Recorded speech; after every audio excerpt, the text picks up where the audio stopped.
Heavyweights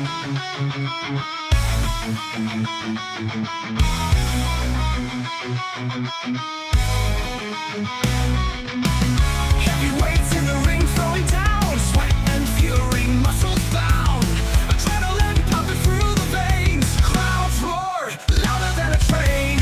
Past heroes leap from the ropes, chasing dreams and crushing their opponents' hopes. Like legends under the lights, in this arena where champions collide. Welcome to the fantastic League of Wrestling, where every clash is myth and intrigue. Champions rise and some will fall, but every warrior gives their all. Flow, flow, flow, flow.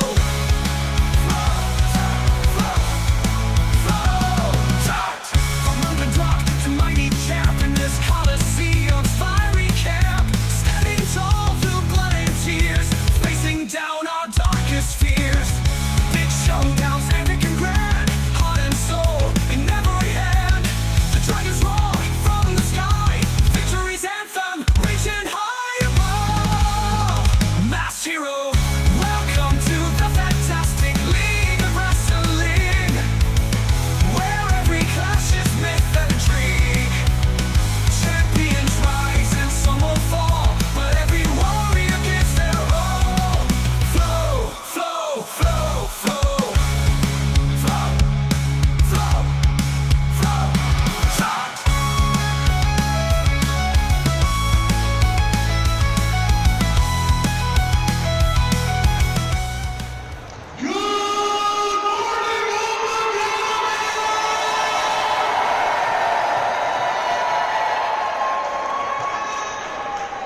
How's everyone feeling? Are you guys excited? Are you excited? Thank you for joining us on a Saturday morning. We've got one heck of a training for each and every single one of you. With that being said, are you guys ready for your opening contest?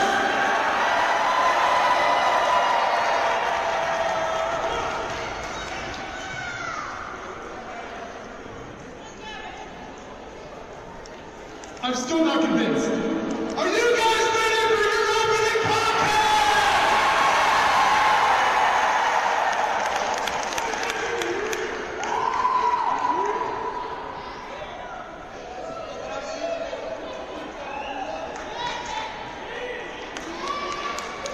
Your opening contest is a six-man tag team attraction, and it is scheduled for one fall. Introducing first, led by King Mitchell. This is the royal family of King Mitchell, Princess Deathwish, and Tonk the Destroyer.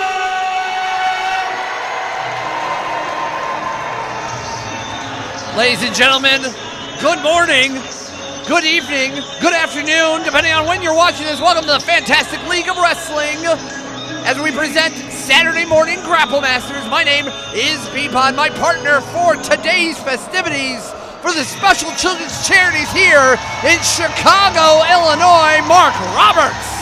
It's so good to be here with you today, Peapod. We've got a packed house here at Hope Academy, and we're starting off with the royal family making their way to the ring. King Mitchell Taylor, Princess Deathwish, and Tonk the Destroyer are here to cause havoc.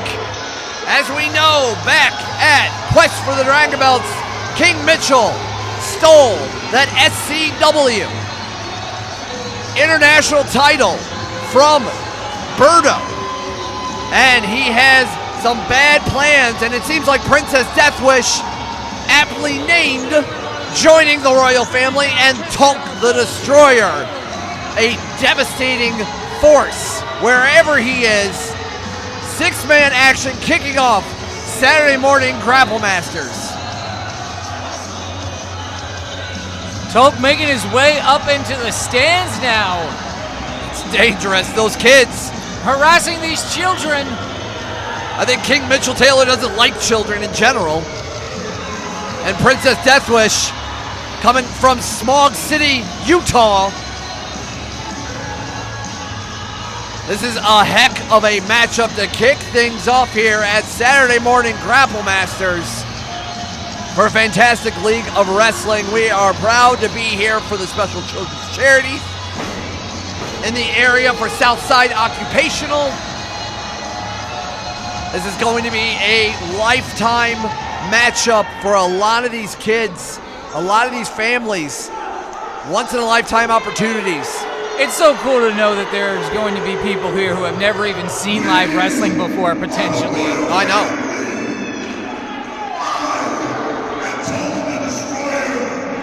I took far away to Chicago, and we are better than all of you. The muscle for the royal family, Talk the Destroyer,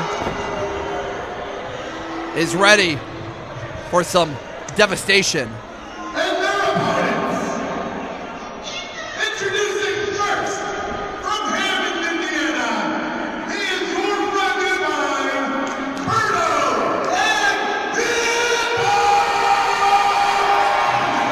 Fan favorite everywhere he goes, Berto with Hippo.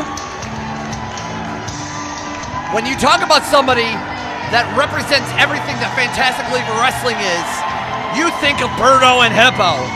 I've gotten to spend some time with Hippo. He's quite nice. Thirsty guy. I think Hippo owes me 20 bucks. I lost in an Uno game against him. He's tough. Hungry. He's tough. He's very hungry. I think these kids are going to love spending some time with Hippo, but where are the rest of Berto's friends? Well, And his partner, from the south side of Chicago,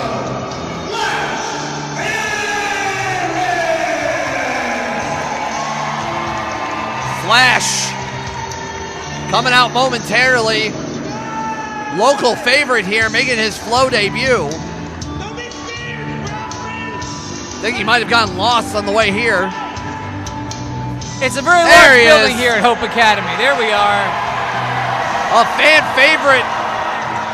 Knows a lot of these fans, a lot of these kids. But I mean, it is a six-man tag. Where's the third man? Who's the third man? I don't know that Berto should rely on Hippo alone, so I hope there's another human partner here. I don't know, man. I think Hippo can take him. My money's on Hippo all the way. All the way. Hippo versus Tulk would be quite a contest. Oh, my goodness. and finally, from Southside Occupational Prep Academy, Steve! Oh, wow! The legendary C-Red. When you talk about legends coming out of the Chicago area, you talk about C-Red. I remember seeing C-Red almost a decade ago in the independent scene. And it's great to see him now here at Flow.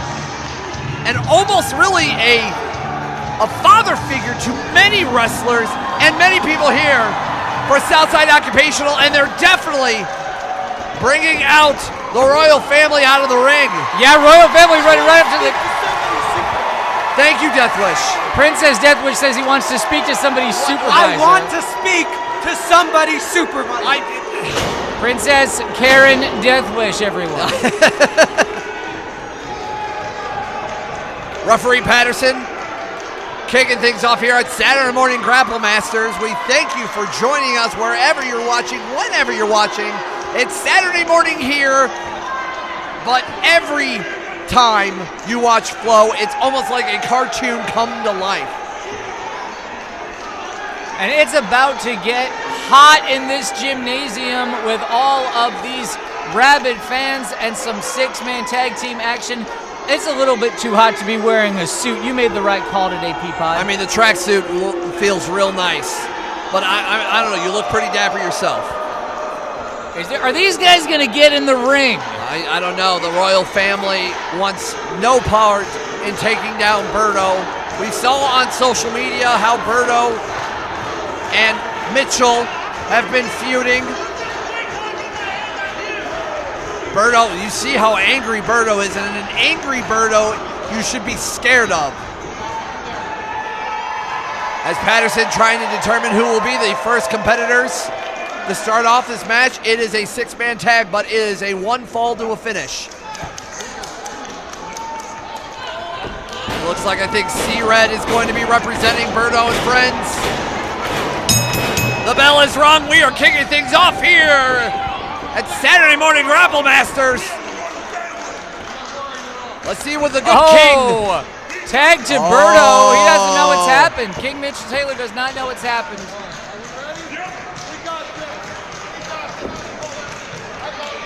Yeah. I don't know King, what. you might wanna. Don't point at us, man. We just call the action. And Berto. You might want to worry more about your opponent.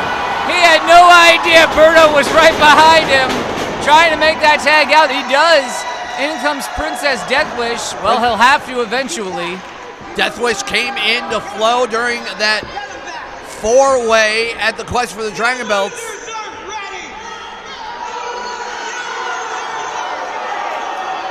And the fans not wanting the princess push-ups we're about to see. Push-ups are hard, man. Yeah, well, you know, DDP always says it's okay to start on the knees. You got to work your way up. That's true. But look, I know Deathwish is a very interesting character to many, but he is tough as nails. But Berto is just inhumane. Berto's almost like just like your imaginary friend come to life, and your imaginary friend can do almost anything. Berto can. Berto looking to get the tag now. Tag to C-Red. So many in this crowd familiar with C-Red, and he was looking to get his hands on Princess Deathwish. You know, Princess Deathwish, you gotta give the princess credit. Look out for, are we leg sweep here? Which way's Princess going? I don't know. Oh. Well, it's gonna be a far trip back to Salt Lake City, Utah. But Flash, as his namesake, going off the ropes. More shots into the corner and a snapmare takedown. Look at the agility from this young man. And a drop kick on Deathwish. A flurry of offense. Only 1 count by Patterson, and Flash continues the assault. Sorry to interrupt. I love that Flash is going for the pin there. That's the point of a wrestling match.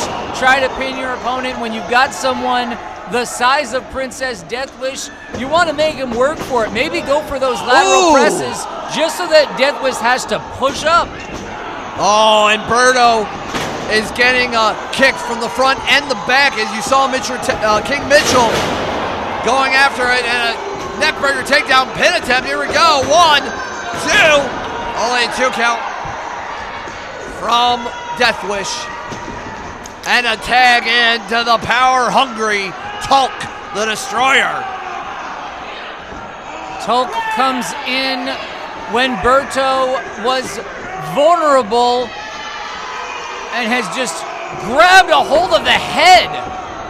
I mean, Tulk has come in here in flow and across the Midwest in many iterations. He's truly a man of many styles.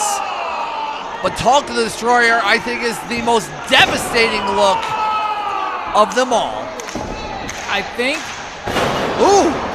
Tulk is going all the way around the world there. Used his head instead of a stomp momentarily, but that is some crushing offense. And now going back into the corner. I've not really seen Berto be overpowered by someone, but Tulk might be that guy, as Deathwish now the more agile of the group. And now distracting referee Patterson, as now the Royal family doing a royal beatdown on Berto. Well, C-Red's going to come in to try to save his partner, but that's only going to distract the referee longer, Unfortunately. As now they act like they are innocent, but clearly we know the Royal family is anything but. Berto fighting back from underneath, looking to get some space from Princess Deathwish. Oh, and the sonic scream by Deathwish with a roaring elbow. And a second one, this time with a little stank on it from Smog City. Rolling up for a third. I've never seen a sonic scream as an offensive maneuver. It was effective. It can probably throw off your equilibrium, at least momentarily, maybe force you to close your eyes. Here we go, Berto choke slam. And this is the opportunity Berto needs for his team.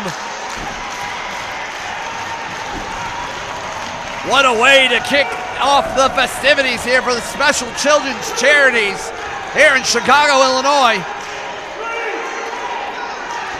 As the referee Patterson has now getting both members and count to 5. If neither one can get up by the 10 count, it is a double knockout.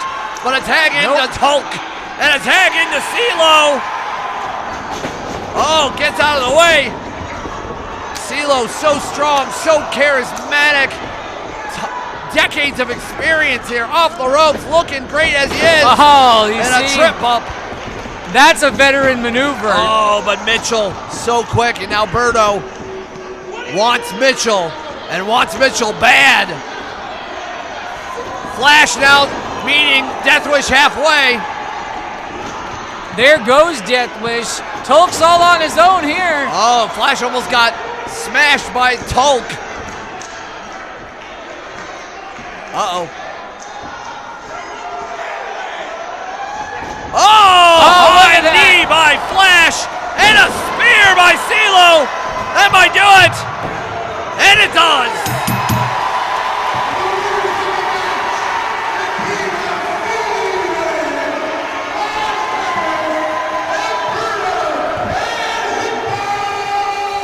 It seems it is easy to confuse the big man, Tolk the Destroyer. I mean, Tolk has more muscles than brain cells, and I know Yeah. Berto and CeeLo and Flash representing the Southside Eagles and Southside Occupational are very excited. Hometown favorites and a kickoff here at Saturday Morning GrappleMasters.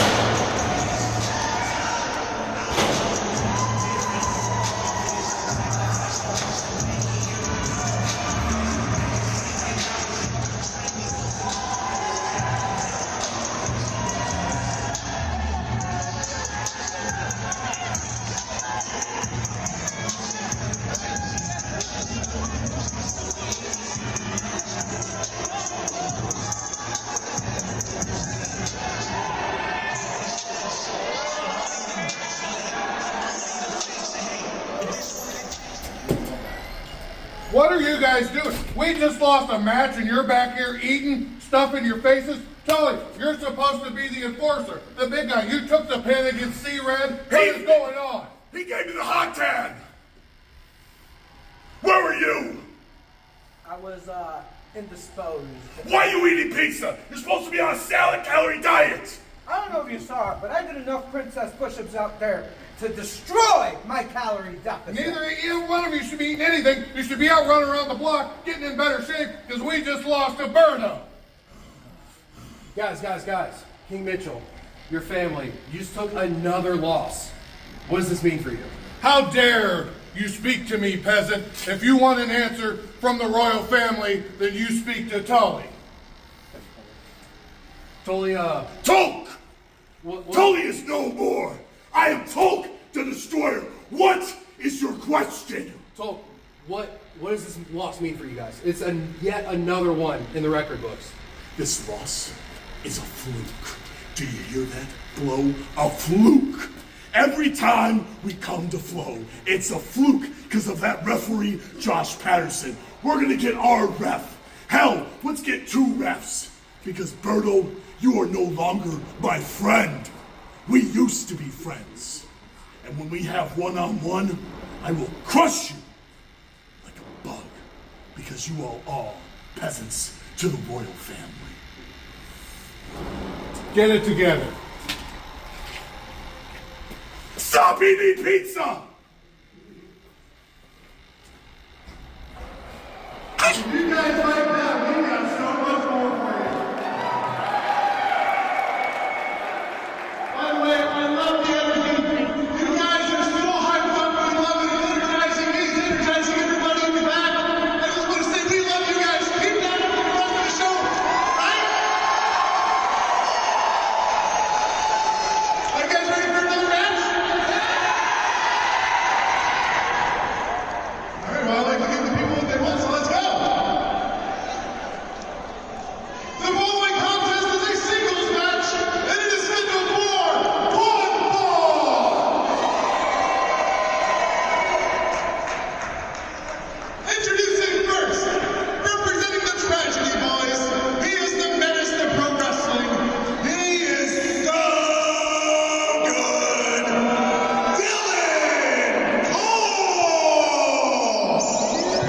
Fantastic League of Wrestling is the place for many to cut their teeth in. And this man, I've gotten a little bit of experience with. I've heard the stories, but Dylan Cole does not impress me much. Call me Shania Twain, but Dylan Cole just doesn't do it for me. But Oh, I thought it was because you feel like a woman. that too, actually. But Dylan Cole, full of himself, coming from the Michigan area, as mentioned by Scott Jones, doing ring duty tonight. A menace to society, a menace to wrestling. I have yet to see a match that I've been impressed with. I've yet to see a way that he wins matches in a clean fashion, unfortunately.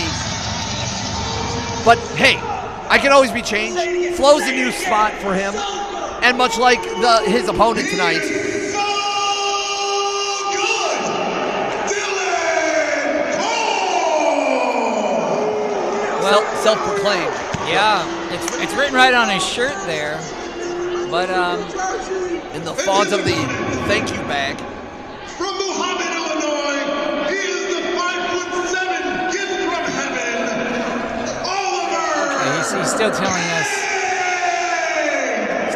us that he's so good. In the words of Peter Griffin, he insists upon himself.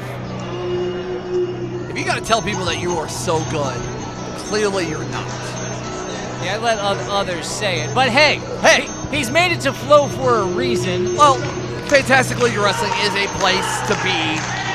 So many opportunities, but he's gonna be taking on a man. The 5'7" gift from heaven, Oliver Kane.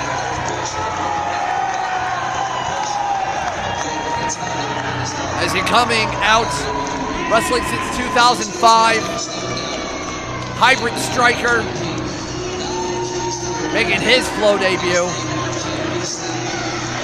And what a way, and what an energy to,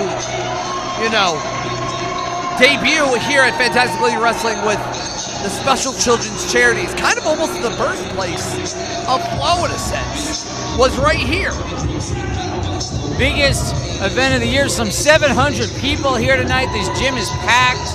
I mean, you're only seeing it from, 3/4 of the way, but we have more behind us here at the commentary booth, all over the place. They took my water! It's Oliver Kane shaking hands, high-fiving, kissing babies.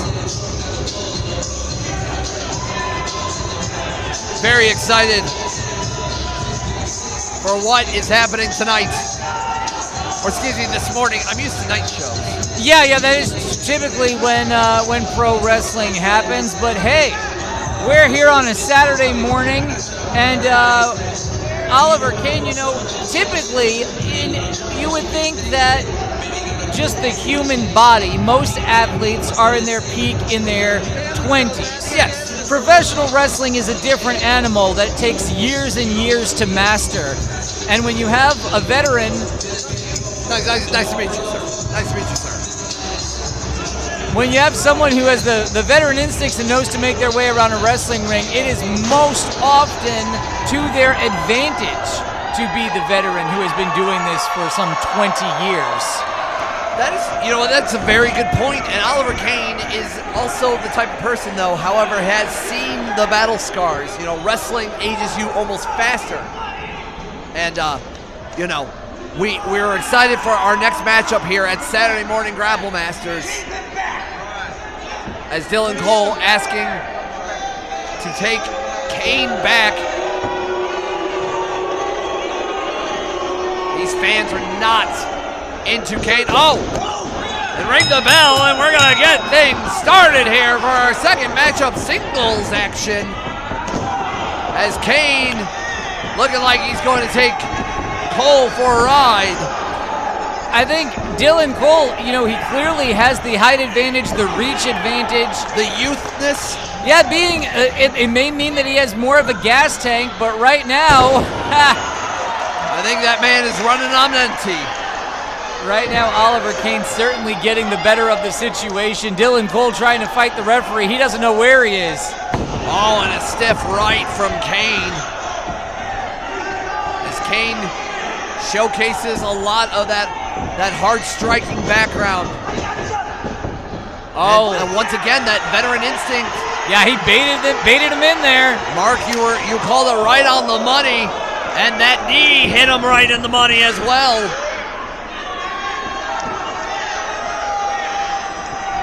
Hope you kids. Oh! Look at that baseball slide. Grabbing Dylan Cole by the head. A cutter of sorts right along that bottom rope. Oh, look.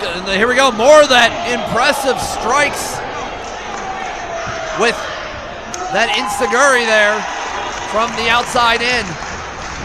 Ooh, very nice Hurricanrana. Wasn't pretty, but it was still effective.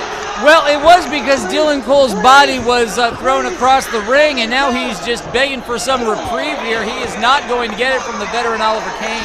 Mark, I think you know how to count to 10, right? I think these fans here know too. They were ready to do it. Well, Dylan, I think, only likes to count to 3, and with a backstabber there, those double knees into the spine of Kane. And as you speak about, how the wrestling body deteriorates from every match, and that veteran aspect, how does a move like that, affect you in something like this? Yeah, Oliver Kane certainly has been using that bump card for a long time. Dylan Cole now doing the thing that he really needs to do is use his reach advantage, use the length of his body to try to keep Oliver Kane at bay. Choking him now over that middle strand, or he was. See what Cole has in mind. Oh, see, I told you. Cole is nothing but a punk-ass kid that thinks he can get through all of this. And a pin attempt, 1, 2, and only a 2 count. I'm not impressed. I'm sorry. I'm supposed to be professional. I'm supposed to call it down the middle, but Dylan Cole just doesn't belong here, frankly. Well, it was using as little exertion as possible in order to do damage to Oliver Kane. It was certainly certainly not within the spirit of the rules. Not enough to grant a disqualification here, but Dylan Cole better not try it again because his referee's only going to give him so much rope. Beautiful spine buster. I will say that's a good spine buster by Kane. Or on Kane, excuse me, and Cole now with a knee lift of his own, maybe knocks Kane out. 1, 2, and only a 2 count once again. But see,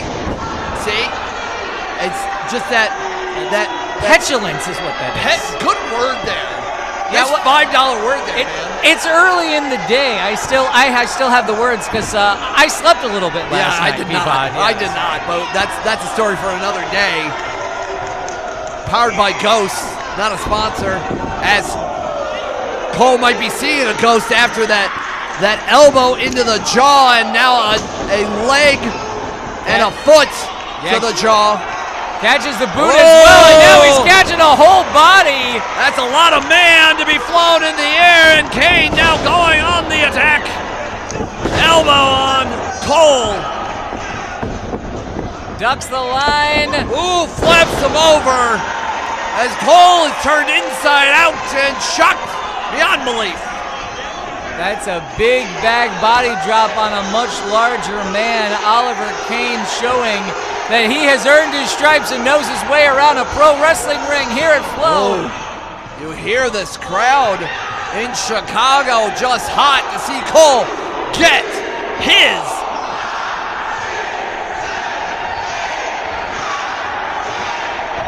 Beautifully done by Kane, reeling him in. Swing and a miss. Right now, Dylan Cole needs to aim for the middle Oliver Kane. Ooh, stiff right. Going for a German suplex. Beautifully done. And whoa, maybe a fighting spirit from Cole. Roaring discus. Lariat. 1, 2. Whoa! Wow. I thought that did it.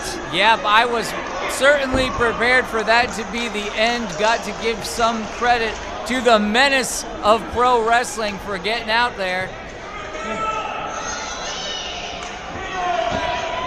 Oh no. Oh. Chop to the throat. Yeah, again, you see that Dylan Cole's arms are much longer. Oh, wow. That was like a triangle choke there, middle of the ring. That's the problem with having long arms, is they can be grabbed at any moment. What is ADN doing here?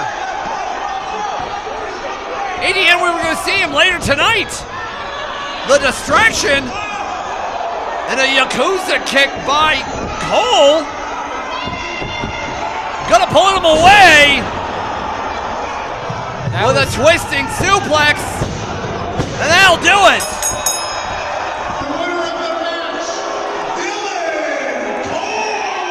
ADN running interference with Dylan Cole. I mean, we know ADN. We know he was one of the very first people in Flow to have a overseas excursion. Yeah, I went to Vietnam. But why does ADN, who's wrestling later tonight, teaming up with Dylan Cole?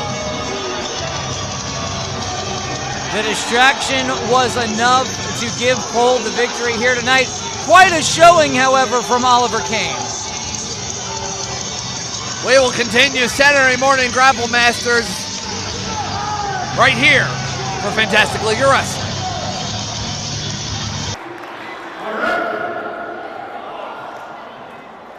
This next contest is a triple threat match. It is scheduled for one fall. Introducing first, from the galaxy, Alpha Danger! We've got an all-star lucha showcase on our hands, Peapod. If you didn't know, the Chicago area is a hotbed for lucha libre, the Mexican style of professional wrestling. Known more for the masked characters, the fast-paced action, and the high flying from many of the stars for lucha libre. And Alpha Danger is one of the many wrestlers that represents that style. And Fantastic League of Wrestling is definitely a hotbed for wrestling of all styles. Making his way through the whole crowd here. I mean, the crowd is hot for energy, for wrestling. As you can see all over the place, everybody's on their feet, excited. One of the biggest days of the year for these kids and for Fantastic League of Wrestling. Alpha Danger out here shaking babies and kissing hands. I think it's the other way around. I'll just quit the business. I'm sorry.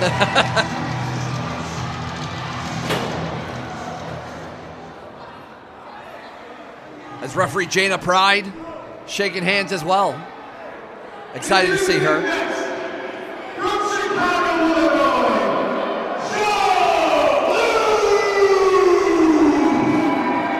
Obviously, wearing the beautiful Drinking and Moe's sponsor referee jackets. Getting excited, getting ready for our next competitor, Joe Blues. And while Lucha Libre is more of the style of the masked characters, there's also an underbelly of Lucha Libre. It is the rudo style a little bit, the more extreme style of wrestling, technical wizardry. And someone like Joe Blues, who maybe on the surface doesn't scream a lucha competitor, will surprise you. Joe Blues seems ready for action here today. If he can fly and keep up in a lucha showcase, he's definitely got a size advantage so far over Alpha Danger. From the orphanage in Mexico,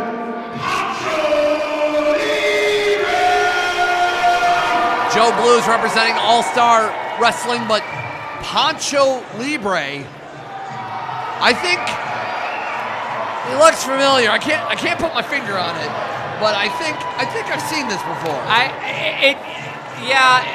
Well, you mean the cape is familiar? I don't know. There's just something The mask about him. is familiar? There's something about him that seems like I've seen this before in a Hollywood film of sorts. I don't know.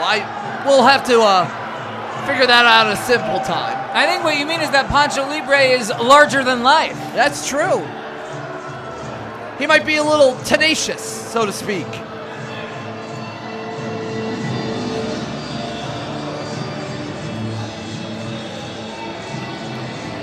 Like we said, the Lucha Libre style is filled with so many casts of characters. Pancho Libre being one of them. All three of these men making their Flow debut. And obviously we'd be remiss. We didn't talk about what else is coming up. The Double Dragon Tag titles are on the line, and we're also going to be crowning our singles heavyweight champion. We are donning the Supernova Championship in our main event tonight.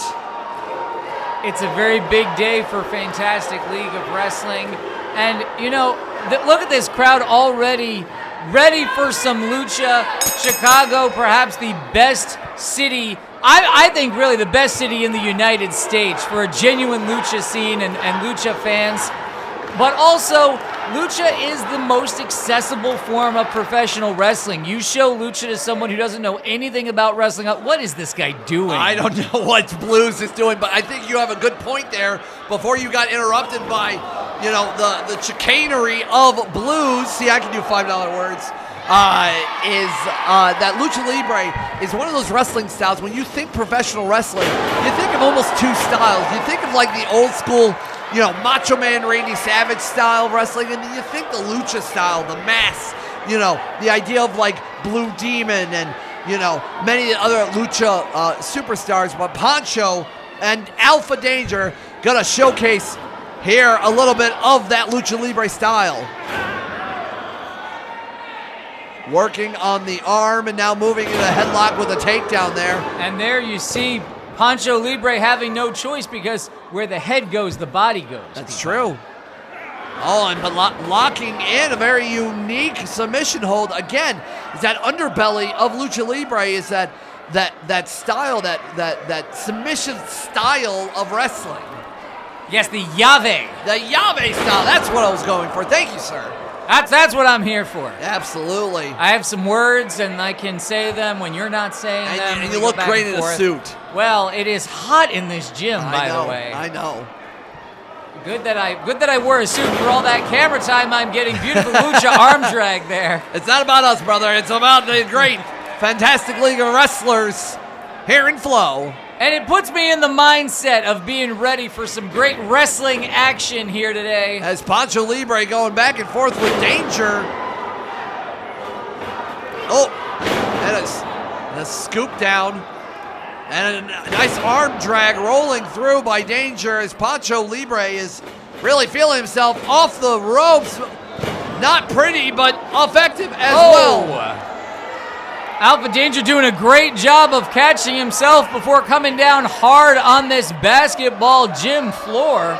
It looks like Joe Blues is finally getting up and he's awake. Probably took a cat nap.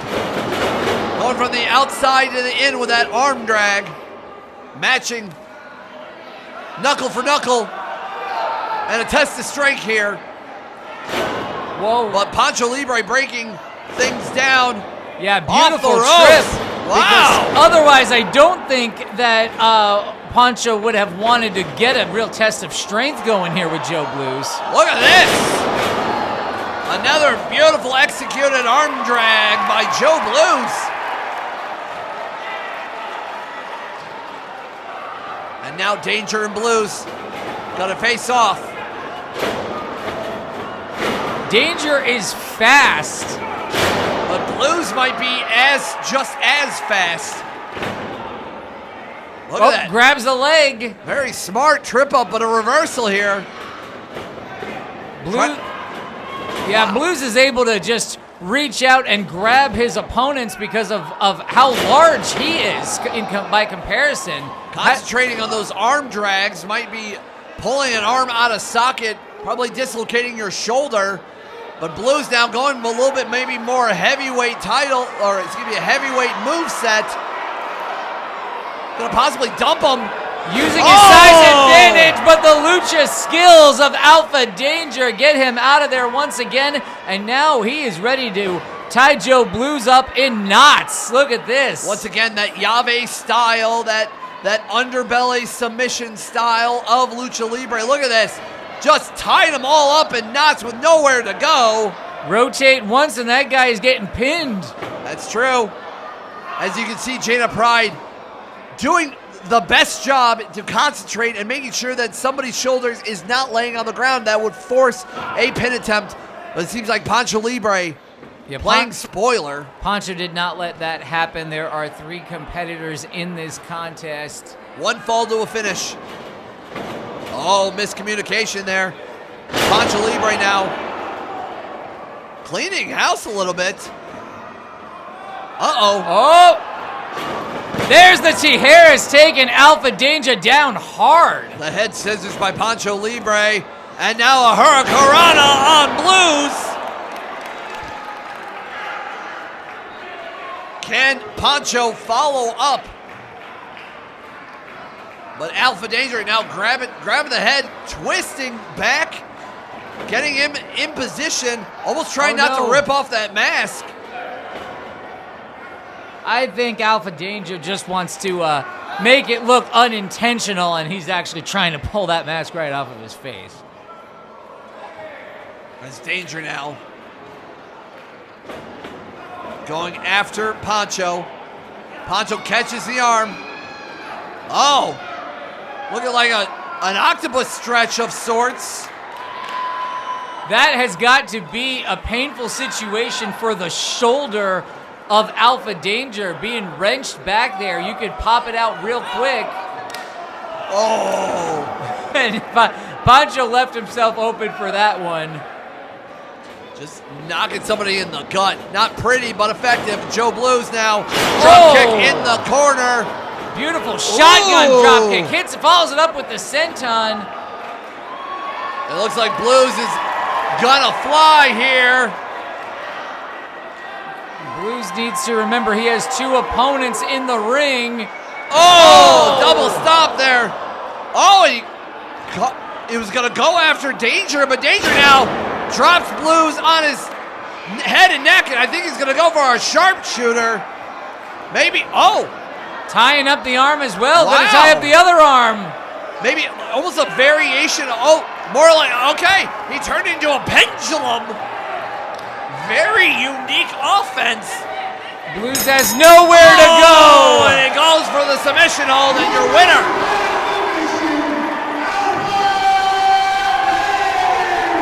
Alpha Danger, that Llave style we spoke about. Lucha Libre is not always about flips, not always about splashes. It's about getting your opponent into a predicament that they can never escape. And Alpha Danger, your winner. As we continue here at Saturday Morning GrappleMasters.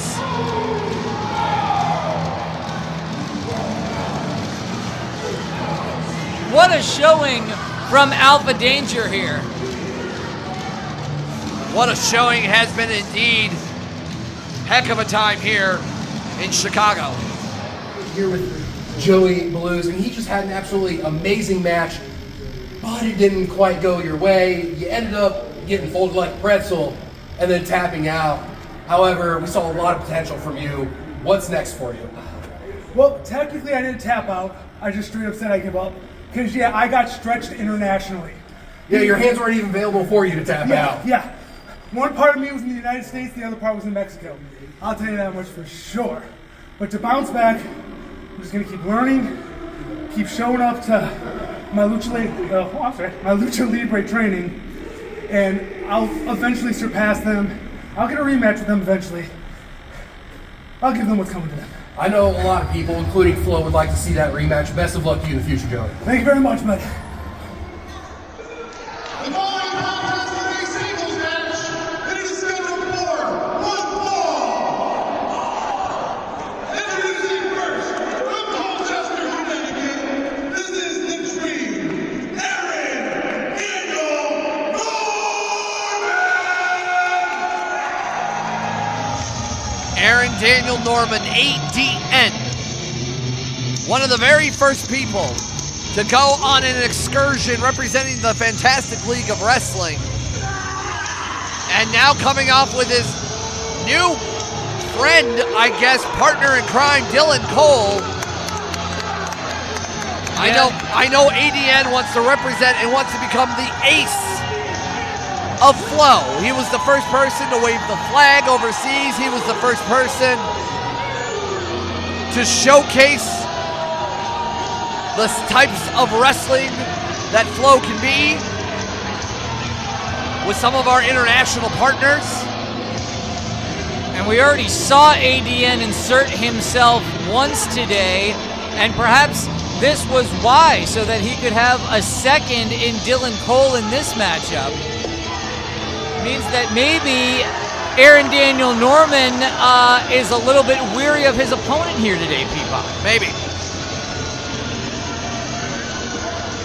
ADN is excited and wants to prove officially in a Fantastic League of Wrestling ring that he is the ace he claims to be. He is the Lost Cause, Anthony Lee! But ADN has a very hard-hitting and just as tough opponent with the Lost Cause.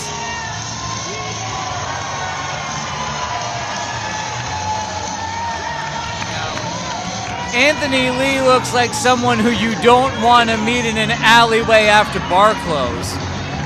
I feel like Anthony Lee is the type of person to close down the bar and wanting more. A massive individual. You're going to talk about some hard striking action. You're going to see these two big hoss fights as Anthony Lee making his official Flow debut. And Dylan Cole, I don't know why Dylan Cole's here. I understand that he's in his man's corner, but Anthony Lee is not afraid to knock somebody out.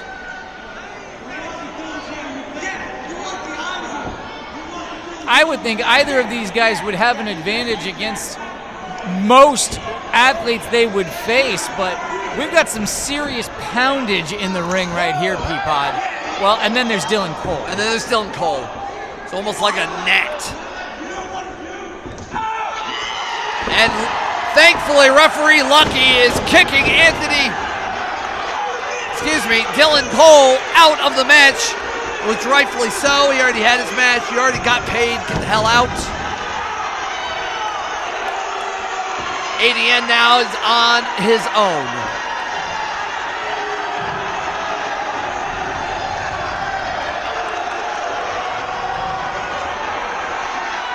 And now we're about to have a fair one-on-one contest here at Saturday Morning GrappleMasters. Bell is rung, and we continue all the action here for Flow. Got to think Anthony Lee is coming in with a bit of a psychological advantage after that. ADN just had his corner man booted out of here, and maybe that changes the strategy for what ADN was looking to do in this match and what he thought he could get away with against Anthony Lee. It looks like we're having a kind of a pose off here. Look, neither of these guys are going to win opposing contests, but luckily that's not what they're here to do. They're about here to beat each other senseless, Mark. Yeah, I think we're going to see some. Well, the term of art here is a big meaty men slapping meat. I believe that is the technical term, correct. As ADN starts off the meat slappage with a headlock, and nobody budges from the shoulder tackle. Barely registers. Lee's gonna try one now. Ooh. I heard it, but ADN doesn't want Lee to know he felt it. Gosh. You can hear just the meat on meat. Lee's turn now. ADN ducks. And that was the advantage that Lee needed. Coming off those ropes, had the momentum behind him. Takes ADN down. Oh, beautiful trip. How often does that work in wrestling? That was great. Oh, and a headbutt there on ADN with an uppercut by Lee. Strength and speed by Lee. Quite impressive. There we go. Really knocking ADN around. And look at that beautiful suplex. I think the ring shifted one. Only a one count, and ADN now getting out of the ring. Very smart. Creating some space. Taking a breather. Yeah, just needing to go powder his nose there, but Anthony Lee not far behind. Oh! That sound ricocheting off the walls of this gymnasium here at Hope Academy. And another. They need to be mindful of the referee's count, but thus far, Anthony Lee firmly in control. It's ADN who's trying to get away from the larger man here in Anthony Lee. Uh-oh. Oh! That Uranagi slam on the side of the ring. How often do you see anyone get ADN up in a Uranagi? That's quite impressive. It's not every day, but ADN, very smart, saw where Lee was, and it goes after the arm. It's some of that training he has gotten from our friends over at Skull and Bones in Toledo, Ohio. As ADN now complaining that got chopped in a wrestling match and now getting slapped by Lee, but ADN continues the assault. It was really smart that right after the Uranagi, ADN said, oh yeah, I'm gonna make sure you don't have arms to do that with again. Oh! Needs to take the offense away from his bigger opponent, who was really, Anthony Lee was really having his way with ADN, so ADN says, well, you need a fewer limbs to do that with. Another hard-hitting matchup here, and that's what's the great thing about Flow. It is a literal smorgasbord of wrestling. Yeah, this is quite a contrast with the Lucha Showcase that we just saw here. ADN, a big fan of Japanese wrestling, studies that style and is clearly learning it. He knows his throws, he knows how to pick a body apart. Keep your eyes on ADN here. Here we go. Pump kick in the corner, a little bit of a face wash there, and I'm not talking about Neutrogena, as ADN goes for the pin count. 1, 2, and only 2.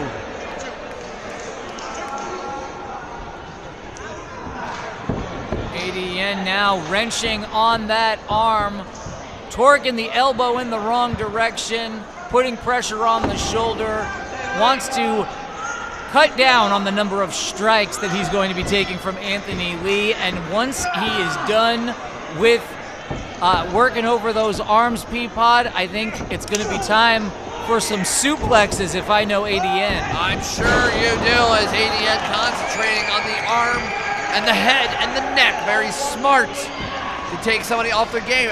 One right punch into the right portion of the head can knock somebody unconscious. Well, yeah, you know, that's where Anthony Lee keeps his brain. That's right. You know anatomy.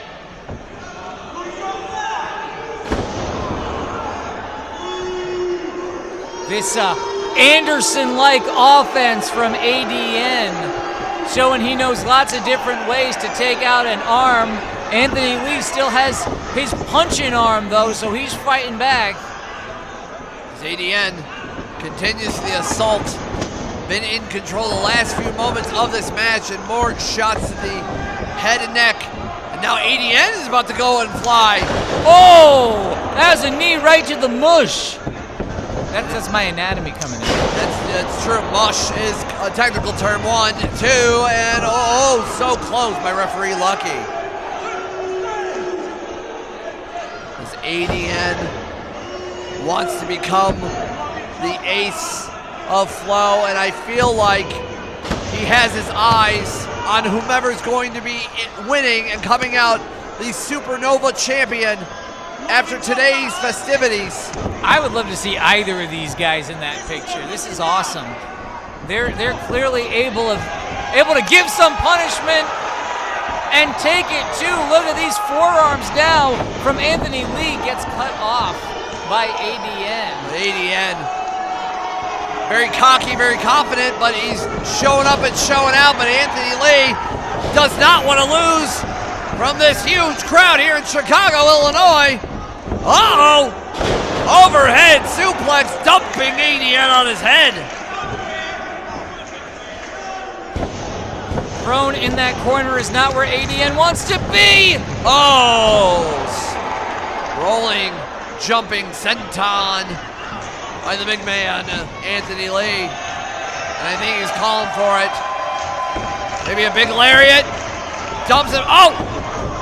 A Snapdragon suplex there. Landed right on his head, but comes back with a big gladiato! And ADN, very smart, rolls into the ropes as the count begins.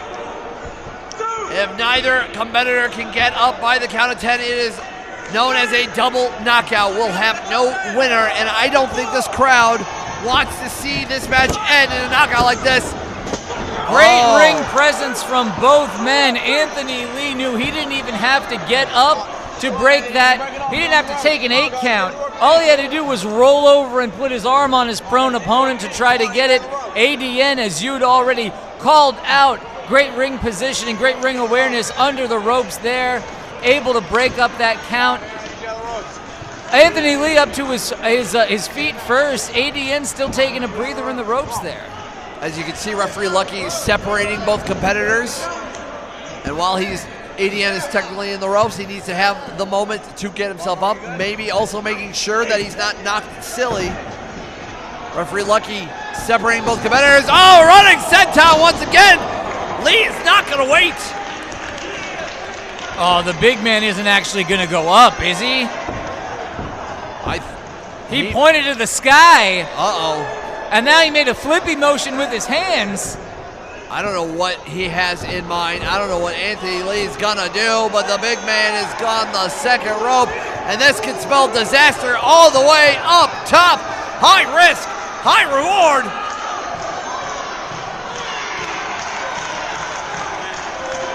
Moonsault, nobody home. ADN got out of there. No water in the pool for Anthony Lee. Ripcord, lariat. That might do it. 1, 2, 3.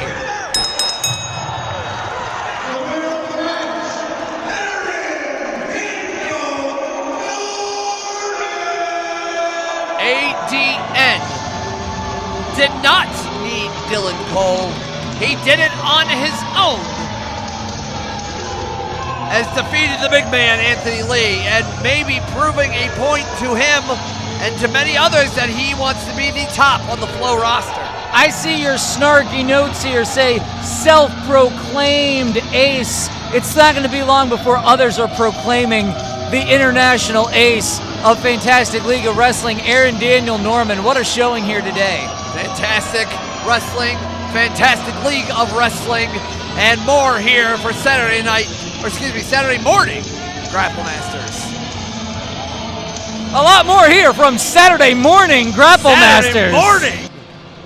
You guys ready for an 8-man tag match?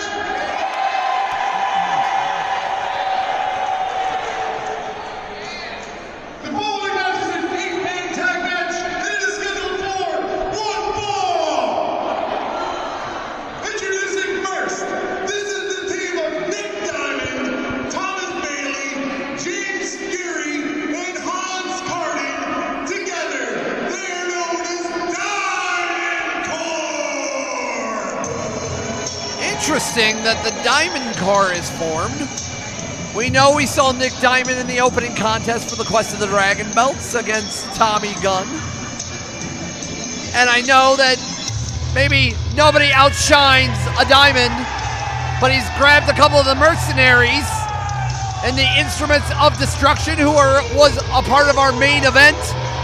Thomas Bailey in the mask, James Fury in the red pants, and getting a very old style wrestler, a grappler of sorts, known as Hans Carden. This is the Diamond Core. These guys look pretty menacing. I love that Hans is coming out. No knee pads, going the full Suzuki route here. He doesn't have to worry about his knees staying in place. He'll protect his knees with his fists. Going full murder grandpa for sure. Nick Diamond, always confident, always cocky, very good in the ring, and as he has some dangerous individuals in James Fury and Thomas Bailey, the Celtic mercenary, Hans Carden, ready to choke a child out, I'm sure. Yeah, Hans Carden really looks like he is ready to do some damage. This is an 8-man tag, or as some call it, a Topicos. And obviously, speaking of Atomicos, we have a huge Atomicos mention. Stella Buho, Kid Ryan, Geronimo, and Jackie Thad. Together, they are known as My Hero University. We have a massive Atomicos match coming up when we return to the Indiana Beach for 2 roller coasters are better than 1. That's good. That's good. Good definition. Thanks, Hans. Here we go. Very excited to see this group of superstars led by Stella Buho and Oliver, with Kid Riot and Geronimo, and the debuting Jackie Thad. What a masked, well, 3 out of the 4 members for My Hero University. Stella Buho was a part of that tag title defense as TFG took on the Nocturnals. And Stella showed up and showed out, but was just not enough. Very unique individuals here. Well, Stella is used to giving up size in just about every match that she's ever in, but Stella has a tremendous amount of heart and is a crowd favorite everywhere she goes. Look at these fans love this. There goes Oliver out of the front row. He flew right out there. He did.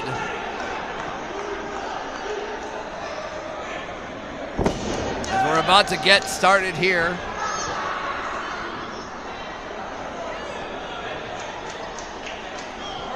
As Kid Riot is the, I don't want to sound insulting, the paler of the 2 masked men in the green, and Geronimo.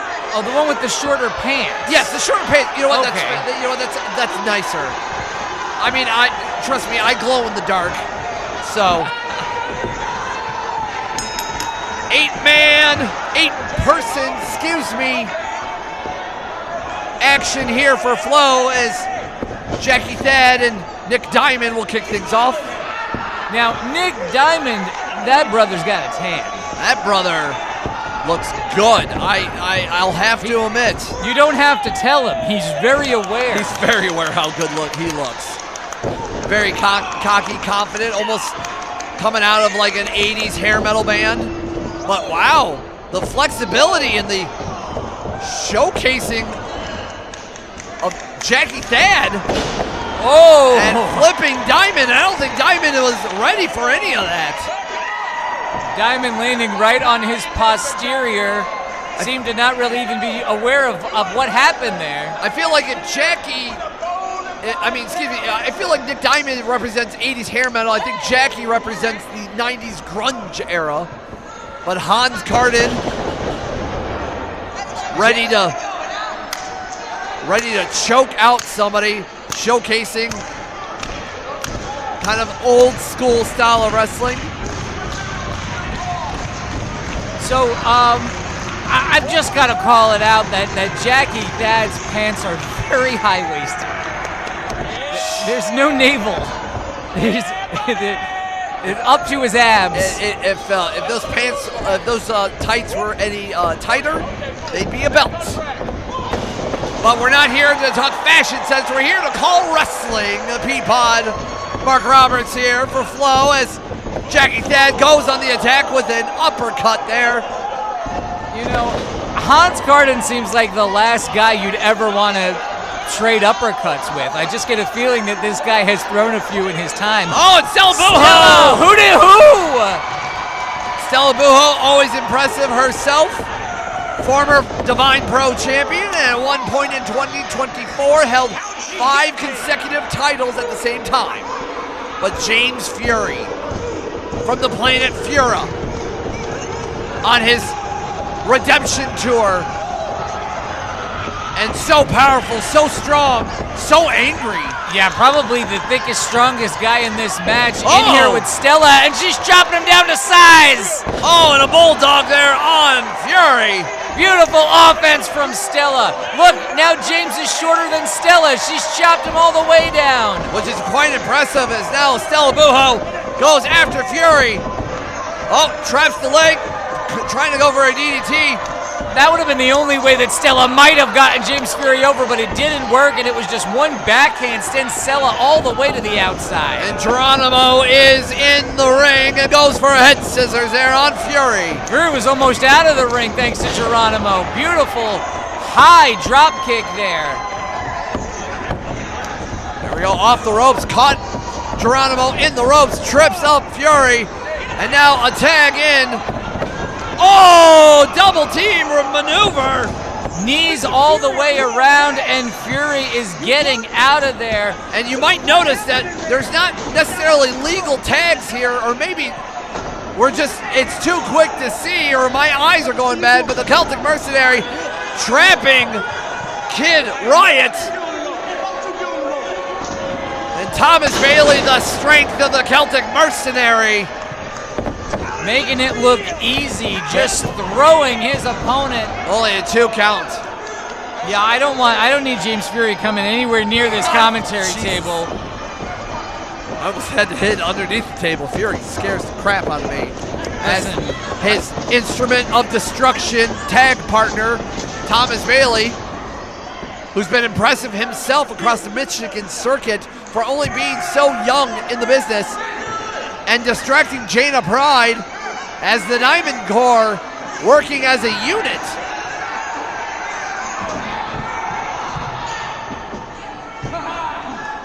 As Jaina confused by the chicanery once again by the Diamond Corps, and a suplex there up by Bailey. Pen attempt, 1, 2, only a 2 count. Bailey has such a size advantage over Kid Riot. He just throws him quite easily around the ring. As now Hans Carden gets another chance into this match. Maybe waves goodbye, and Thomas Bailey giving a little bit more stank, but rolls through, and a tag into Geronimo! Catches both men at once, does Geronimo. Where's he going now? He's got Hans by the head and comes up with a cutter. Springboard into the cutter, sends Hans down. James Fury back in now. Yes, here we go.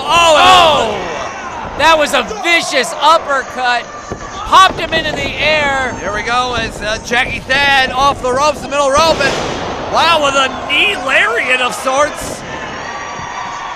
Sends Fury to the outside. I don't like how many bodies have collected right in front of our commentary table. Line of the Pine by the Celtic Mercenary as now Kid Riot with the riot gear himself taking out anything that moves. Up from that second turnbuckle. Oh no! Going for the half crab. Kid got caught. Concentrating on that knee. Oh! Yeah, that was a knee right to the face of Hans. And now here we go, Nick Diamond with a super kick and another one. 3 for 3. 3 makes a party. That's officially a super kick party. That's how that works. That's a quorum. That is a quorum. As now Stella now trapping crucifix. Oh! Look at the crucifix on Nick Diamond. 3. She did it.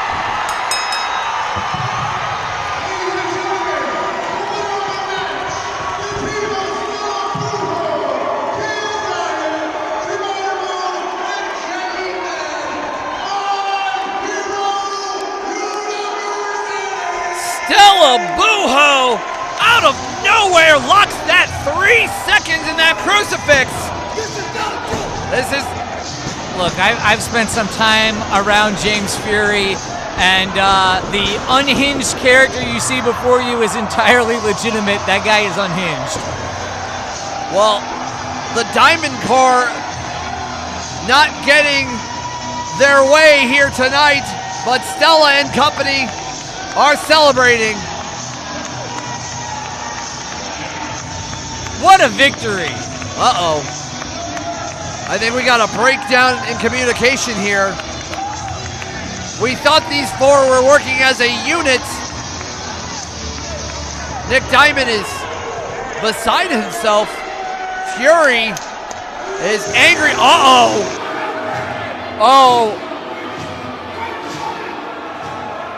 Thomas Bailey's got to try to keep Fury under control here. Which is not something that I want. Oh! Fury now taking out Nick Diamond. Wow, it didn't take much to convince Thomas Bailey that he should just join in and beat on a pro Nick Diamond. I'm in the mercenary style of both these individuals. Now, you know, Nick Diamond has not made a lot of friends here in Fantastic League of Wrestling. He may be on his own here. Referee trying to stop it. James Fury and Thomas Bailey choking out Nick Diamond. I almost feel sorry for Nick Diamond. I never thought I would say those words. But my God. Well, the honeymoon is over and the instruments of destruction, rightfully named, aptly named, has made a statement here at Saturday Morning GrappleMasters.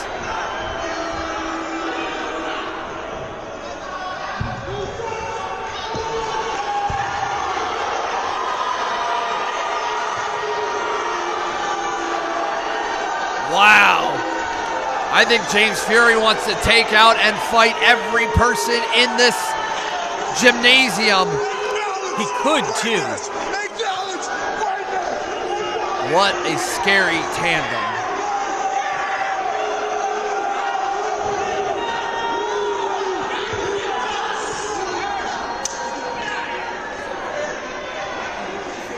My Hero University teaming up for the first time ever and walking out with a W. What does coming together and walking out with a win mean to you guys? Tell them, Stella. I think it proves that you put any of us in a ring, we will make magic happen. You can, a moment's notice, we have what it takes to take it wherever it needs to go. Yes, ma'am, we do. Yes, ma'am, we do. And I will tell you this right now. When you see My Hero University back at the Fantastic League when you see myself, the Jackal Jackie Thad, or the Guardian now Estella, or Air Force One. Expect to see some fireworks. Tell them, Air Force. It boils down to this. Could be one, it could be two, it could be three, it could be all four of us, but it always ends the same way, with big W's and happy faces. So we are excited to be here. We can't wait to come back. And well, I think that pretty much wraps it up, yeah? Hoot hoot! All right, go. Hoot hoot! After this match, the losing team must break up. Introducing first, weighing 2 1/2 empty rum barrels, stumbling out of Cooper's Saloon, they are Sean Evans and the Captain Eddie Dillon. They are the Saloon Players! The Pirates of Land and Sea coming in. They've been a part of the Fantastic League Wrestling almost from its infancy. And we saw during that #1 Contenders 4-way tag team match back at Quest for the Dragon Belts, these two, Sean Evans in the cowboy hat, Eddie Dillon in the pirate hat. It's a pirate hat because it has a feather. That's a bird. Oh, I'm sorry. That's so it's many feathers. It's a pirate hat because it has a bird. Don't worry, people, they'll get it in post. Okay, great, thank you. As we see these two and their old rivals about to come out, so much is on the line because the losing team must break up. And in a place like Flow, where the double dragon belts mean so much, And their opponents, you do not want to lose. weighing in 3.12 bushels of coconuts from the Party Island, this is the Manimal Chip Walker and El Taino. They are Party Island!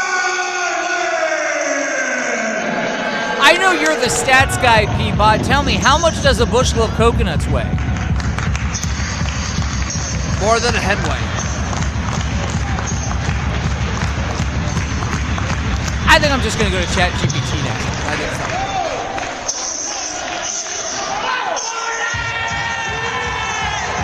Whoa, what's Berto doing here? Oh, El Tahino on the left, Chip the Manimal Walker on the right, and Berto with Hippo showing some support.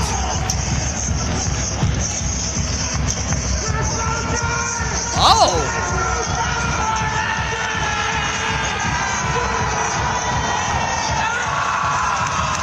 And more friends. Well, now they've got 4 guys, and we've got only 2 pirates or 2 saloon slayers over here. Actually, they've got 5 because they've got a hip. Yes, that's true.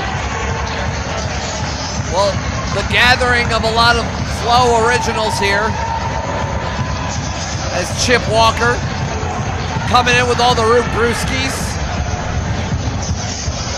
Multi-time amateur wrestling champion.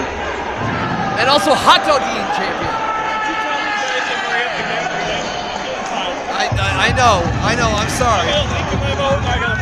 I'm sorry, Eddie. I'm sorry. That's Eddie Dillon says he has a leak in his boat. Well, Berto and El Tahino, Island Fury, are all here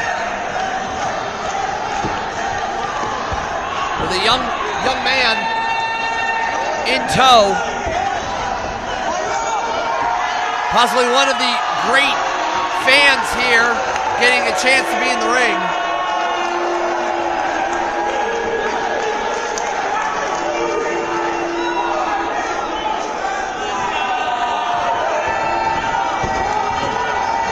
This is crazy. We got a Manimal, we got a Hippo, we got whatever El Taino is. Well, he's the Fury of the Island, of course. A volcanic of eruption of style and grace and power and determination. Again, this is a tag team match. The loser will have to break up. As Saloon Slayers going after Party Island, continuing their brawl from last month. Oh, almost a meeting of the minds there for the Saloon Slayers. Oh! Referee Josh Patterson trying to get one in and one out to officially start this match.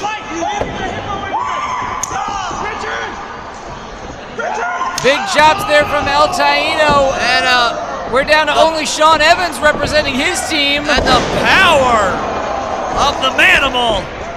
And Tahito with a volcanic senton.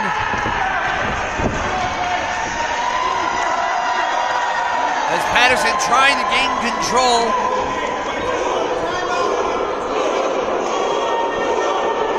What do you mean timeout? You're the one who was complaining about starting the match. True.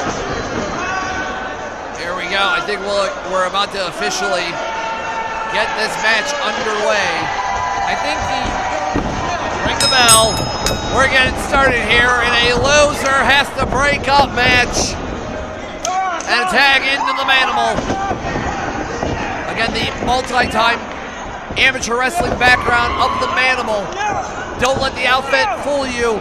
This man is strong as an ox, as you can tell. Just slams Evans down. Sean Evans definitely worse for wear as the Manimal asking if they want the tag to El Taino. El Taino coming up. This personal to El Taino because I understand that Eddie Dillon has plundered his island. Oh, stole all the riches, stole all the drinks, the alcohol, the women, the plundered. But Sean Evans so just devastating in his fights and matches throughout the Midwest and all across the 7 seas. Eddie Dillon caused this entire situation by causing a Taino to not be able to come off that top rope and has given the advantage here to the Saloon Slayers early in this match. Taino's in the wrong part of town. Now a tag into Eddie Dillon. Manimal tried to grab Eddie Dillon there. Ooh, splash from both members of the Saloon Slayers. Going for the 40 proof face wash.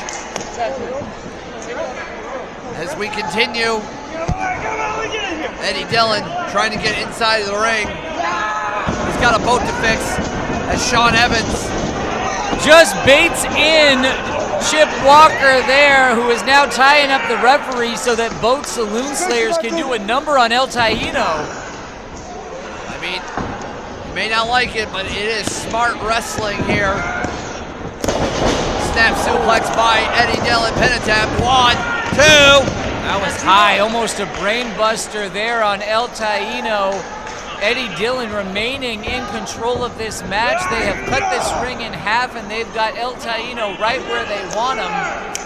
Tag made now to Sean the Ace Evans. The ace of wrestling, Sean Evans, grabbing a handful of hair from Taino. Oh, looking like he's gonna stomp on that hand now. Ooh. Oh, stomping on the elbow. He trapped the arm, he wrapped it around his own neck and throat and stomps on it. As now Sean Evans continues the assault. This cowboy has seen so much across the wrestling circuit, across the wild, wild west that is professional wrestling. And now he is here to make sure his team can continue on and Party Island can no longer party. Some digital manipulation here Referee. didn't eliminate. You're right. You know what? You're right. I corrected you, and then I just screwed up myself. Tag to Eddie Dillon now. Saloon Slayers showing that they are a unit. This is a regular tag team used to making their way all across the Midwest indie scene. I mean, it's true, and Party Island has only been a tag team for not very long, but they have found... I think Party Island is mostly a Fantastic League of Wrestling tandem, aren't they? It really is, but they have found, togetherness in their uniqueness. I remember the very first Clash at the Beach,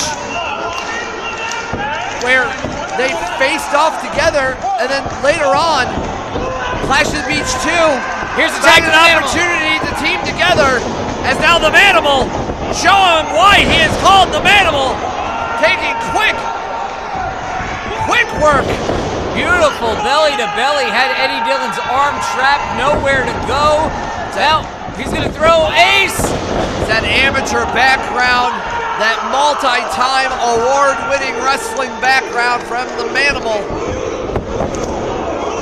Powered up by strength, determination, and a little bit of Root Brewskis. Both members of the Saloon Slayers stacked up in the corner now. Oh, big splash. And reeling Dillon in. And he's ready to party. And I think you and the Manimal have the same tailor. I've seen you have like 3 of those Hawaiian shirts with your face all over it. That's true. 4th one's on back order. Oh! The go-to card of Sean Evans trying to blind Taino. Then attempt 1, 2. Manimal smartly getting out of it, but a knee lift by Dillon. That's the second time that the Saloon Slayers have cut off El Taino when he was going to the top rope. And here we go, another spit take. That's some whiskey right to the face, some moonshine, whatever it is. Eddie Dillon has no idea where he's at. Got him up and got him down. Manimal slam. 1, 2, 3. And I think that will do it for the Saloon Slayers.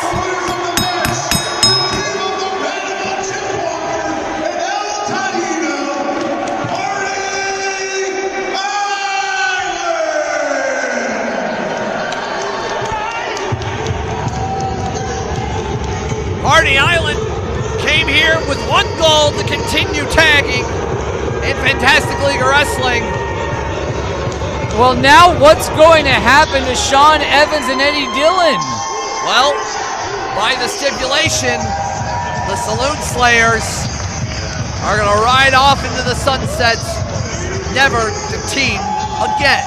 Because if anybody follows the rules, it's a pirate, right? We can trust him. We'll have to see if they do abide by the rules.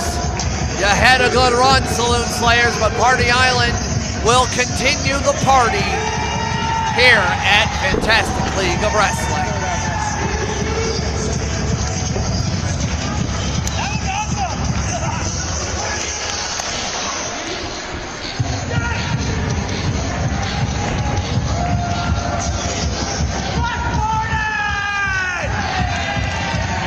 James Fury, and after you guys just took that loss, you attacked Nick Diamond. What's up with that? First of all, I didn't do this alone. Bailey, come over here. You got anything to say, Bailey? Listen, the reason why we attacked Nick Diamond is simply due to the fact that our pockets running dry. We didn't get no pay at the end of the day, so what are we helping him out for, right? He promised us a great future, and what do we get in return? Nothing. Ain't that right, Bailey? Nothing. So we took matters into our own hands. We took out Nick Diamond, and until he get his stuff together, then we cannot be a team. So Nick Diamond, get it together. We need you more serious. We need your head more in the game. It can't just be just us doing your dirty work. That's not what we're here for. We want the gold. We want all of it. We didn't come here to flow for no reason. This revenge tour is very personal. We came to flow to make the biggest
Those effing guys.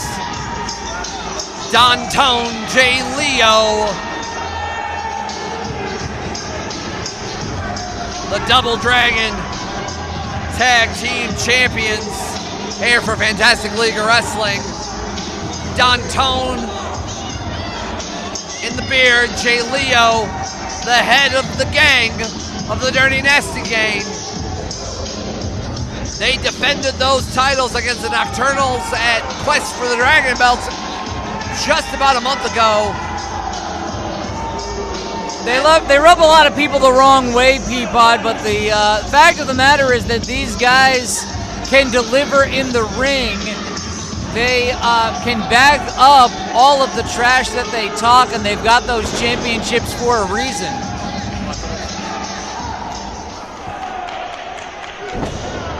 Wow. Those gorgeous double dragon belts.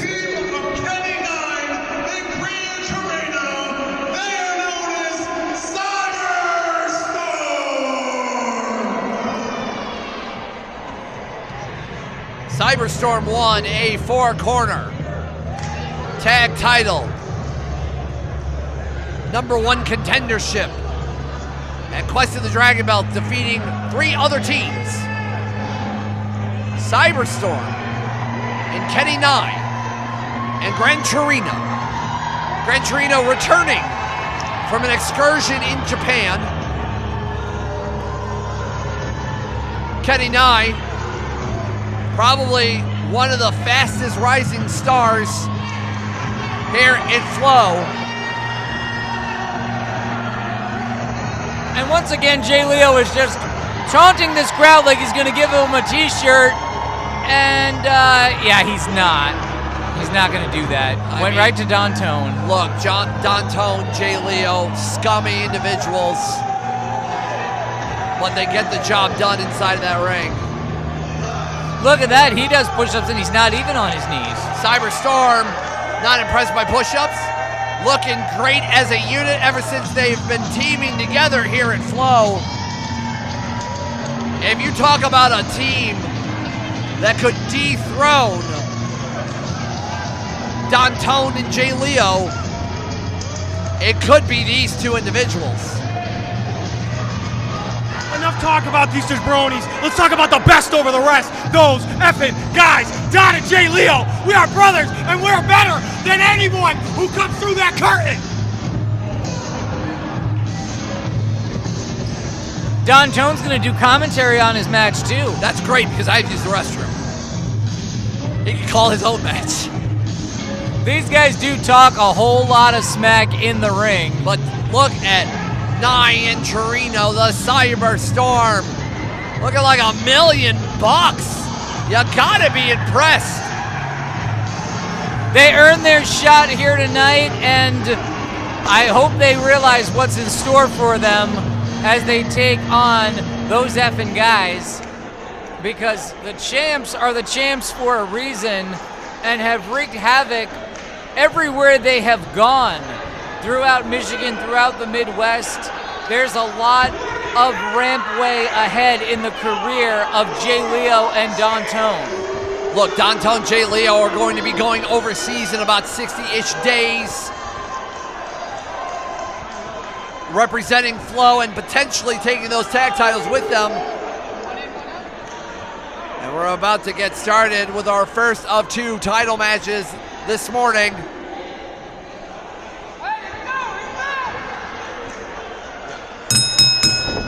And the bell is rung, and TFG caught Cyberstorm, but not lacking in a double enziguri. Really kicking things off here. Semi-main event action on what is one of our biggest events of the year, and a packed house here at Hope Academy as the fans count along. To the offensive Cyberstorm, and look at that, T. Harris with a meeting of the minds for those effing guys in the middle of the ring. Champs are sent reeling to the outside.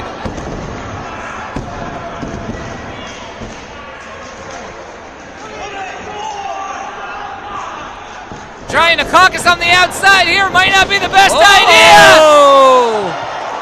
Slipping out of the ring with ease as Jay Leo and D'Antone. The Cyberstorm found those effing guys, and all of the wind is now at the backs of the challengers. Jay Leo's face meeting the edge of the apron.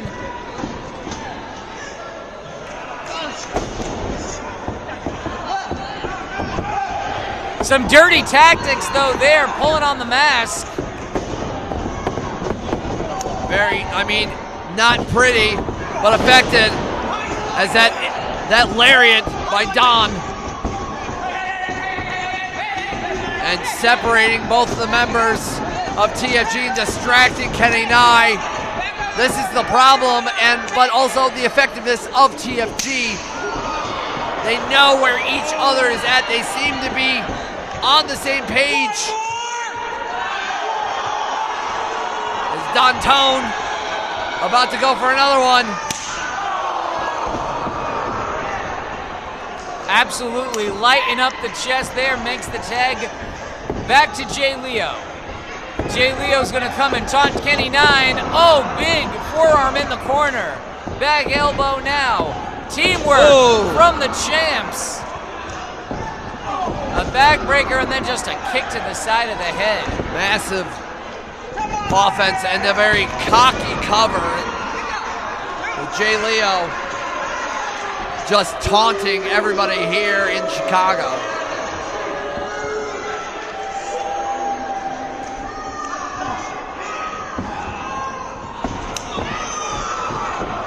Big open hand from Jay Leo. The champs are completely setting the pace of this match, Peapod. And they have to be, because they need to keep those tag titles. They're so effective together. Brothers in arms, brothers in the gang, for the good of the gang. D'Antone setting the pace here.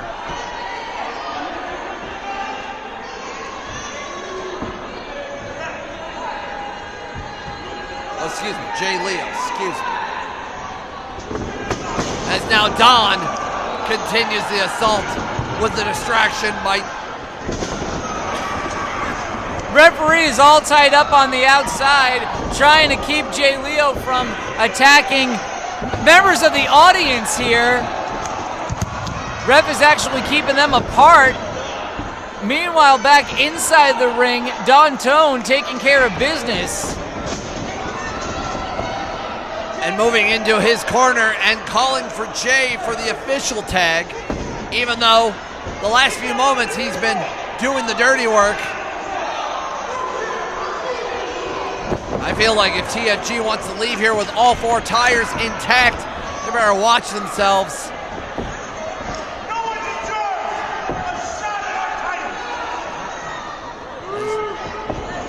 Chireno now fighting back.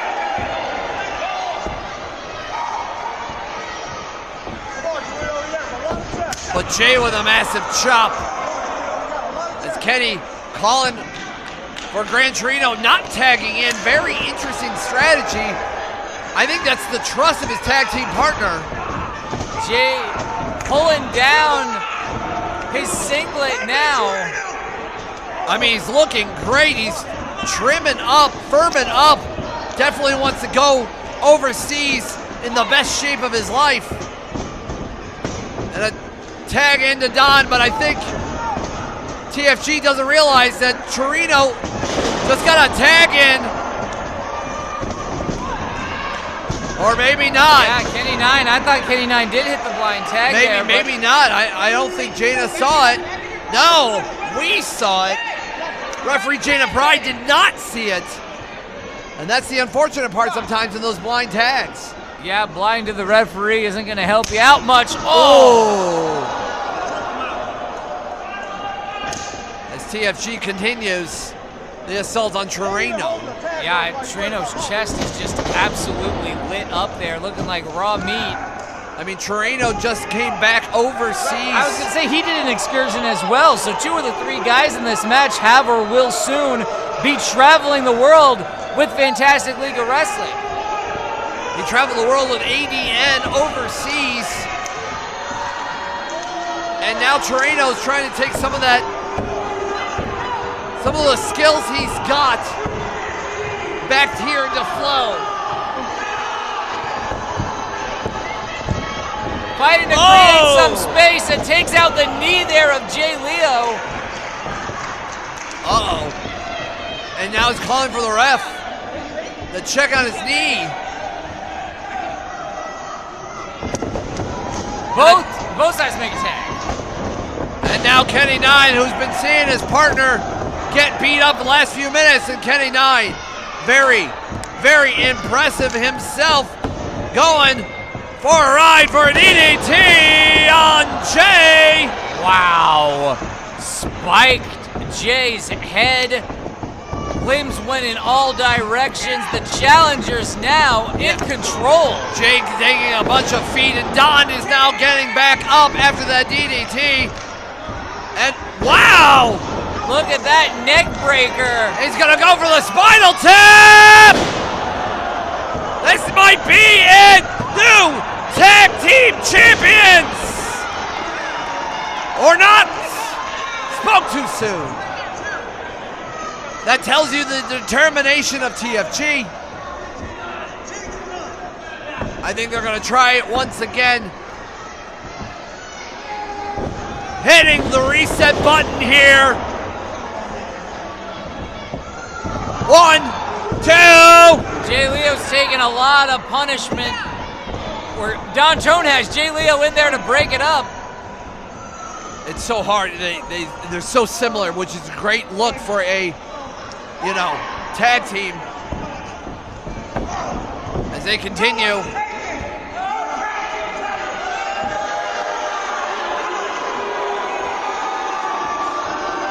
Jay, it's just projects so much confidence. But also the constant distraction of the referee is smart by TFG. But Nye is not going to have it with another jumping knee lift there. Yeah, not their first rodeo for TFG. They have won and kept championships in many, many places. That low blow. Wait, the referee just got knocked down. Uh-oh. That tandem spinning DDT. What is going on? Kenny Nine is just about done. And there goes, what the? Calls it a disqualification. The instruments of destruction interrupted our tag title defense. We were having a great match out here. We might have had the referee down again. Bailey and Fury. I don't know what is happening. What has gotten into these two? We're out of here. Oh no! The Mercenaries of Fantastic League of Wrestling are just destroying Cyberstorm and their opportunities for tag title gold. Those effing guys got out of here. They're glad to just be leaving with those championships.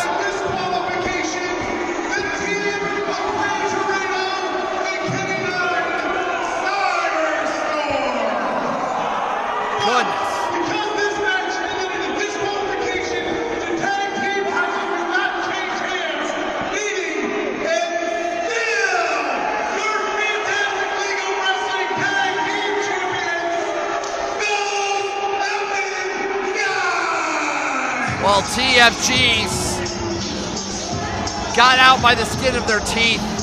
If it wasn't for the instruments of destruction, James Fury and Thomas Bailey interrupted Gran Torino and Kenny Nye, making sure they do not leave Chicago with any gold. Instruments of Destruction ended up perhaps inadvertently helping out TFG here, but I don't know that they're on the same side either. James Fury and the Mercenary, I think they want those tag team championships, and eventually every team in Fantastic League of Wrestling is going to have to watch out. Main event time coming up.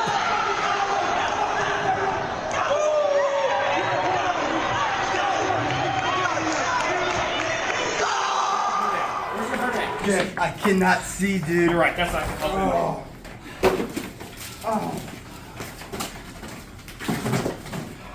Here, I have some supplies. Do we need the needle? You need the needle? Whoa, shit. What's going on here? What? So Taino, are you okay? I learned in kinesiology class that if we have a wound, we gotta ice it. Pressure. We gotta ice and pressure. Okay, how's that? Get the... Oh, hold on, let's get your hand. Okay. Close, hold on. Ace! Get my hand! I got a gown. You want to here? You're right.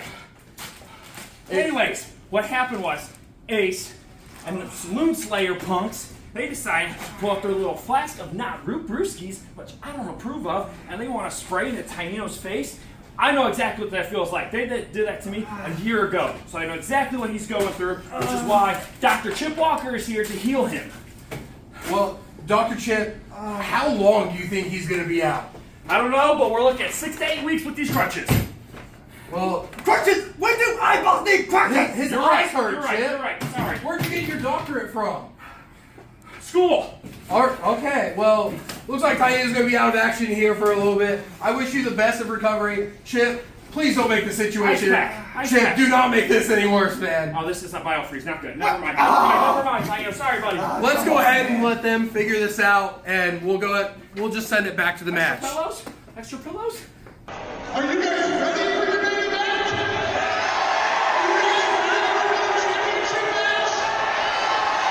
Alright, the following contest is a singles match, and it is your main event for Saturday Morning GrappleMasters!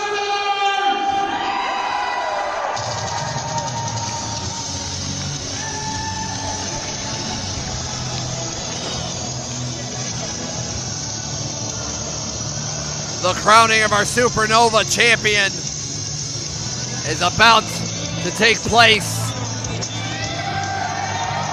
with one of our international competitors, Australia, coming from us from Dragon Gate in Japan.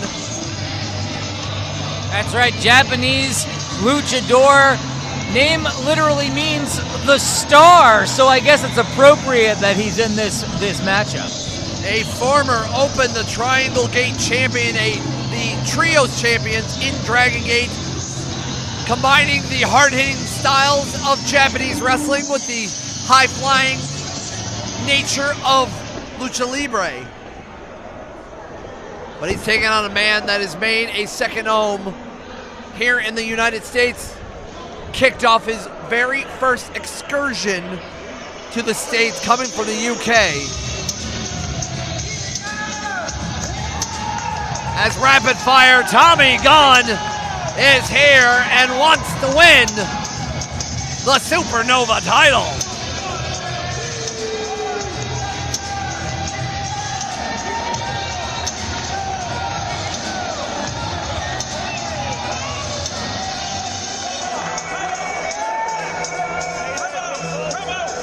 We saw Tommy Gunn debut at Flow just about a month ago with an impressive victory against Nick Diamond. Yeah, those guys put on a clinic. Tommy Gunn can definitely tie an opponent in a pretzel.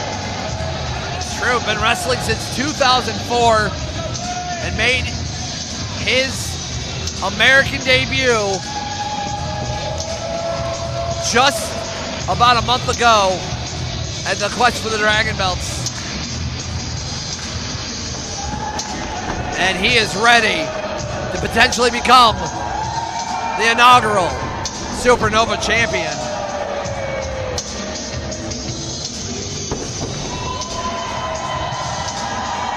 We're about to get the official ring announcements for our main event here for Saturday Morning GrappleMasters by Scott Jones, doing a great job.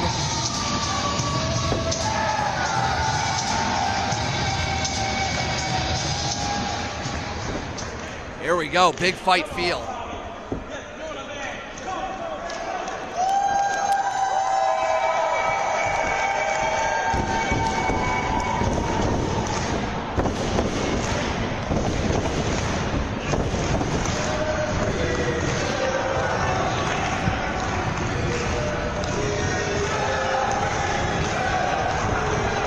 got another one of our great fans here in the ring accompanying Tommy Gunn.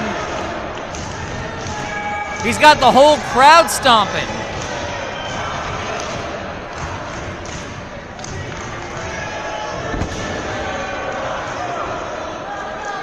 This match is a singles match, and it is for the inaugural Fantastic League of Wrestling Supernova Championship!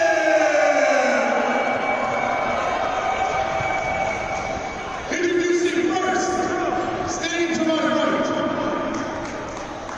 from Shrewsbury, England, he is the rapid fire, Tommy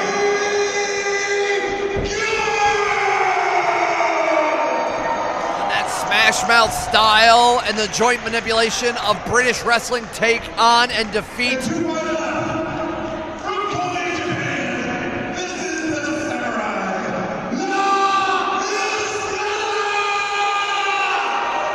Or will La Australia and his experience over in Dragon Gate and other Japanese companies become the victor for that Supernova Championship? Josh Patterson doing the duty of officiating our main event. Somebody will leave Chicago, the Supernova champion.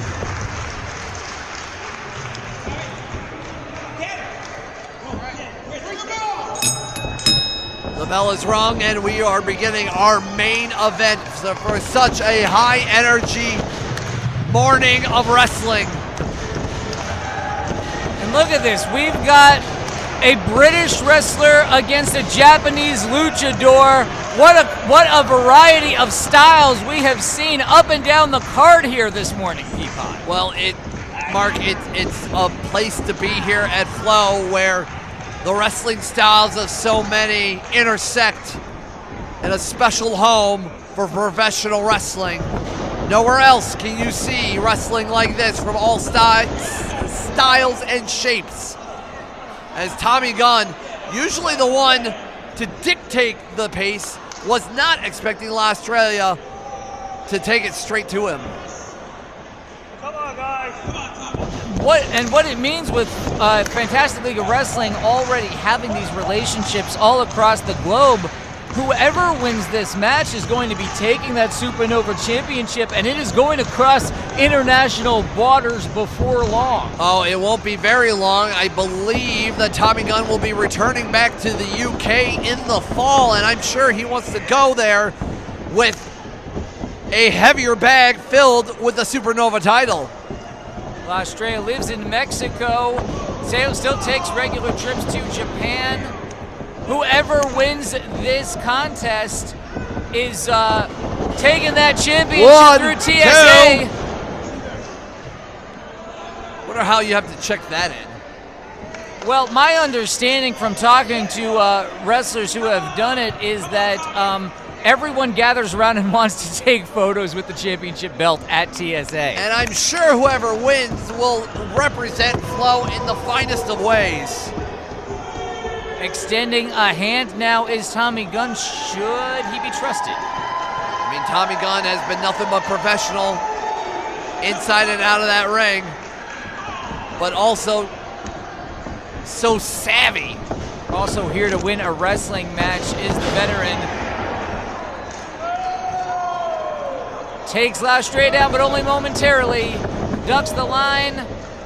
These guys are moving fast. There we go. Oh. Look at that. You can do that, can't you, Peapod? Nope. Can't do that either. Going tit for tat. Yeah, Tommy Gunn got right out of that. T. Harris landed on his hands, just did a little flip. Both of these guys showing each other what they're made of here, feeling each other out in the early going. Oh, and Hurricane takes down Gunn. There's the Rana. Here we go, off the ropes. Estrela's gonna, with a fake out. As Tommy Gunn getting some help by one of our lovely fans here. Obviously, Tommy Gunn being trained by the man known as Marty Jones and Johnny Saint. Talk about two UK absolute professionals when it comes to wrestling. Two guys who could tie a body in knots. Beautiful sunset flip and a reversal. Tie you in knots and knock you out. Doing it. Here we go. 1, 2.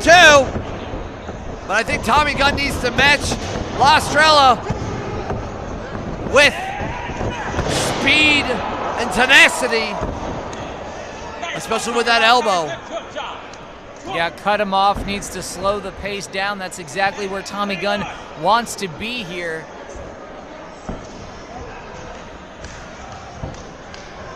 As we continue our main event. Here. Oh, a European uppercut there by Tommy Gunn. And another one. I mean, since Tommy Gunn's excursion here in the U.S., not only doing wrestling here for Flow, but teaching classes on the British style across the Midwest as well. So many should be learning under the tree of Gunn. And with winning the Supernova title, that stock will rise. And a suplex and a quick pin. 1, 2. So smart for Gunn to snap that suplex and going into the pin immediately. Not waiting around, not gesturing the crowd. All professionalism inside the squared circle. And that standing suplex, a basic move, but Tommy Gunn can do the basics so very well that he doesn't need to rely on a whole lot else sometimes. Look at that springboard! But La Estrella, so quick, so fast. And a plancha to the outside.